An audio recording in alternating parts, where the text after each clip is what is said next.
opens diagonals, asserting central presence and preparing piece development for an aggressive outset. Instantaneous structural defiance.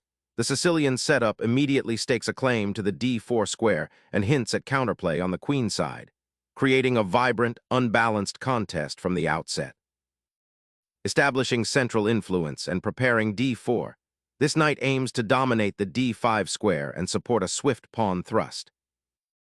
Developing the knight to its natural square, nc6, immediately contests the center and prepares for castling, a solid foundation for the Sicilian defense. Challenging black's central pawn structure immediately, this advance opens diagonals and aims for rapid development. The opening of the center creates immediate tactical possibilities and requires precise calculation to avoid falling behind in development. Recapturing with the knight immediately frees the queen and eyes the d5 square. Developing the knight to f6 challenges the central knight, initiating a fight for control of key squares and preparing to castle. Developing a knight here centralizes it and prepares for kingside castling while indirectly contesting central squares. Fortifying the pawn chain, d6 solidifies the center while preparing for potential e5 expansion. Targeting the knight on f6 with this bishop immediately pressures black's central pawn structure and hints at aggressive intentions, potentially disrupting black's harmonious piece development and opening lines for attack. Black solidifies the pawn chain and prepares to develop the kingside pieces, a prudent step to counter white's aggressive bishop on g5. Developing the queen to d2 aims to connect the rooks, prepare castling queenside, and potentially support a central pawn push like e5 later, while also adding defense to the g5 bishop and indirectly influencing the queenside. Preparing to challenge the knight on c3 with a pawn advance, black aims to gain queenside space and potentially disrupt white's coordination. This pawn push forces white to consider their knight's future and may lead to a more open queenside game. The king's relocation to the queenside, a daring maneuver, immediately injects a potent element of attacking initiative into the game, preparing to leverage the open d-file and potentially exploit weaknesses in black's kingside if not properly defended. Centering the bishop on d7 allows it to influence the long diagonal and prepares for potential castling by the king, while also reinforcing the knight on c6 and keeping options open for a queenside expansion. Pushing the f-pawn aggressively opens a dangerous diagonal for the white king's bishop and aims to seize more central space, potentially preparing a kingside attack. However, it also weakens the kingside's pawn structure and creates a potential target for black's pieces. Unleashing a bold queenside expansion, black aggressively challenges white's kingside castling and aims to disrupt the central pawn structure. This aggressive pawn thrust forces white to commit their pieces and consider how to counter the encroaching queenside presence, potentially opening new avenues for play or creating weaknesses if not handled carefully. Deciding to exchange on c6, white immediately addresses the central pawn structure, aiming to simplify and potentially exploit the doubled pawns black might be forced to accept. This tactical trade opens a diagonal for white's queen and bishop, while simultaneously offering a cleaner game, pushing towards a position where piece activity and open lines become paramount. The bishop recaptures, solidifying the pawn structure and creating a protected passed pawn potential down the c-file.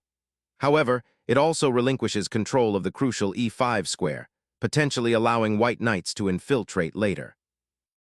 Unveiling the bishop to d3 now aims to solidify white's central presence and prepare for potential kingside expansion, all while keeping an eye on the open d-file and the possibility of reinforcing the e4 pawn. Considering the pawn structure and the open files now present, developing the bishop here aims to prepare for castling kingside, a crucial step for king's safety, while also potentially eyeing the d4 square for future influence. Injecting aggression and disrupting black's central structure, this pawn thrust carves open diagonals and threatens to unravel the queenside pawn chain. White sacrifices a tempo to achieve greater piece activity, forcing black to reevaluate their developing scheme and potentially creating attacking chances against the exposed king should black mismanage the ensuing complications. The pawn now controls key squares, aiming to restrict black's pieces and gain a foothold in enemy territory.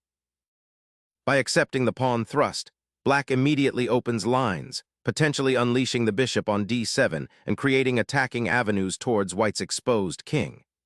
This aggressive posture, however, risks weakening the pawn's structure around the monarch and could invite swift counterplay if black isn't careful with development and coordination. It's a bold choice, prioritizing dynamism over solidity, and the ensuing battle will hinge on whether black can leverage the open lines before white capitalizes on the central pawn deficit. The pawn exchange transforms the complexion of the center, creating a fascinating interplay of attacking potential versus defensive vulnerabilities. Embracing the opened f-file, this pawn thrust aims to shatter black's kingside pawn shield, creating immediate threats around the enemy monarch and potentially opening lines for rapid development of white's attacking pieces. Black redirects the knight to a central outpost, aiming to shore up the king's defenses and prepare for a potential queenside counterplay while simultaneously eyeing the now exposed d5 square. Exchanging the bishop for the knight here fundamentally alters the pawn structure on the kingside, opening a path for white's remaining pieces to exploit the weakened squares and potentially launch a direct assault on the black king. Embracing the initiative, black reclaims the sacrificed pawn and immediately centralizes the queen, a bold maneuver that will soon dictate the rhythm of the ensuing middle-game skirmishes. Elevating the bishop to this square creates an imposing diagonal threat, aiming to exploit potential weaknesses around black's king and control the vital dark squares that have become a point of contention. The knights retreat to the edge of the board, though seemingly passive, cleverly reroutes pressure, aiming to secure the compromised queenside and potentially open avenues for counterplay. Seizing the open file with the knight opens up avenues for immediate pressure, transforming the formerly passive bishop pair into a strategic advantage as the kingside becomes more contested. Reclaiming central territory and activating the knight marks a crucial turning point, aiming to disrupt white's pawn chain and open lines for counterplay. Pressing the queen into the center, white immediately targets black's somewhat exposed kingside pawns while simultaneously preparing to redeploy pieces for an assault, creating immediate diagonal pressure that black must address carefully. Unleashing the pawn to f6 initiates a critical pawn confrontation, directly challenging the central tension and aiming to solidify the knight's position on d7. This audacious advance might seem to weaken the kingside lightly, but it's a calculated risk to disrupt white's bishop pair and gain breathing room for black's forces. It's a move that signals a desire to break free from white's active piece play and potentially open up lines for counterattack, a bold declaration in a complex Sicilian. Sharpening the attack, the knight swoops in, forcing the black king's shield to buckle under immediate pressure.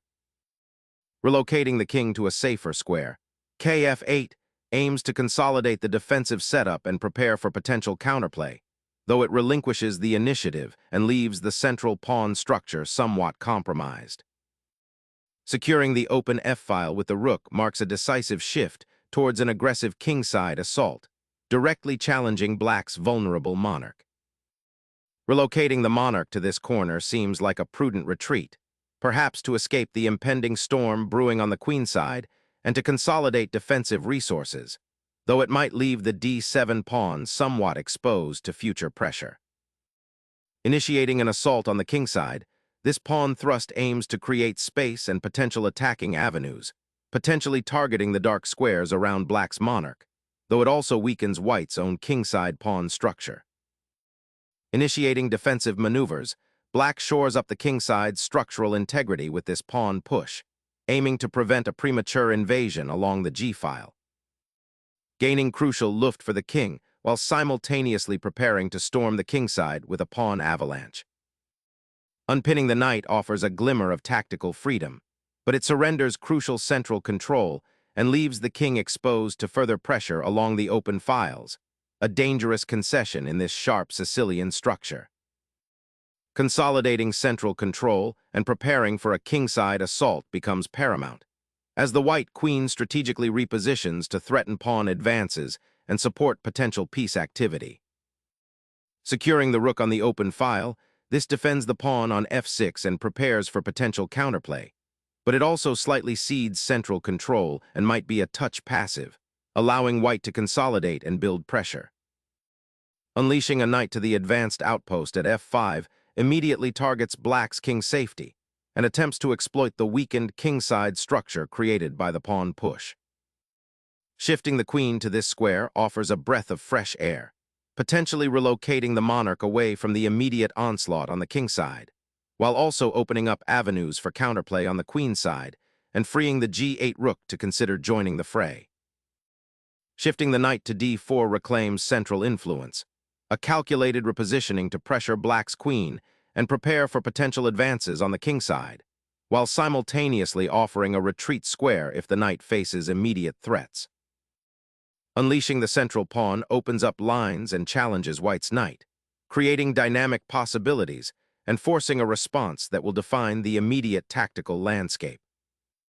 Re-establishing central dominance with the knight, white aims to disrupt black's precarious pawn structure and potentially prepare a decisive kingside thrust.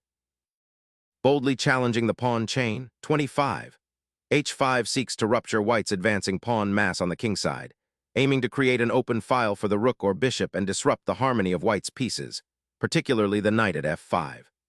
This aggressive pawn push, while potentially weakening black's own kingside pawn structure in the long run, is a direct attempt to seize the initiative and prevent white from consolidating their spatial advantage. It introduces immediate dynamic imbalances, forcing white to react to this sudden territorial claim. The question is whether black can generate enough counterplay along the newly opened lines to offset the positional concessions. Targeting the weakened kingside dark squares with that rook advance aims to initiate an assault, exploiting black's pawn structure that has become somewhat compromised. Challenging the initiative, black introduces a rook to the 7th rank, aiming to disrupt white's aggressive pawn structure and potentially challenge the central control that was so hard-won.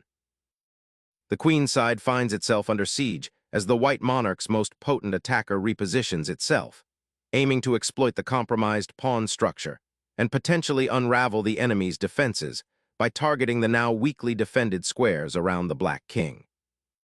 Consolidating the pieces defensively, the black king seeks refuge on the h8 square, prioritizing safety over immediate counterplay, a prudent choice given the overwhelming queenside pressure white is building. Unleashing the g-file pawn's power, this advance aims to dismantle the black king's defenses by opening a direct assault route, fundamentally altering the strategic landscape. Recognizing the immediate threat on the g-file, black prioritizes defensive reinforcement by bringing the queen to a more central, protective square, thereby bolstering the king's sanctuary and preparing to contest the open files that white has aggressively sought to exploit. Dislodging the defender from its crucial post on g7 opens a tantalizing, albeit risky, pathway towards the enemy monarch. A bold gambit, sacrificing a pawn to unleash your queen into the enemy camp, but be wary of the looming knight fork on f7 and the exposed king on the dark squares. Unleashing a sudden, aggressive pin across the board, this move leverages the bishop's diagonal threat to trap the queen and force a material exchange that could seriously disadvantage black. Reclaiming the central square is paramount, sacrificing the pawn to expose white's king and launch a counterattack through the open g-file is a bold, yet potentially rewarding, decision in this complex tactical melee.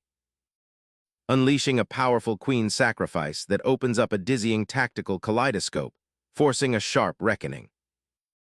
A daring counterattack, exploiting the exposed white king by forcing it into a precarious corner through a surprising discovered check. The monarch's forced relocation now exposes a critical vulnerability, as the pawn on g4, once a shield, transforms into a potential weakness, inviting further tactical complications along the open file. A desperate counterattack, seeking to disrupt white's coordinated assault by forcing checks. This forces the white king to reposition, potentially buying black precious time to consolidate their precarious position, though the material disadvantage remains significant and the threat to the king's safety is far from averted. Fleeing the immediate checks, the king seeks refuge on the dark squares, hoping to escape the relentless storm brewing on the kingside. But the open files and the persistent threats against him suggest his sanctuary might be fleeting as the opponent marshals their forces for a decisive assault. Sacrificing material for an exposed monarch, the defender gambles on creating decisive counterplay. Reclaiming the exchange, a decisive regrouping that aims to neutralize Black's active queen and solidify White's material advantage after the earlier exchange sacrifice. The rook's sacrifice, though it appears to regain material, plunges Black into a desperate defense, clinging to a precarious position as White's monarch, now exposed, faces relentless pressure along the open files. Initiating the decisive exchange on the g-file, aiming to dismantle Black's pawn shield and expose the king to the open lines.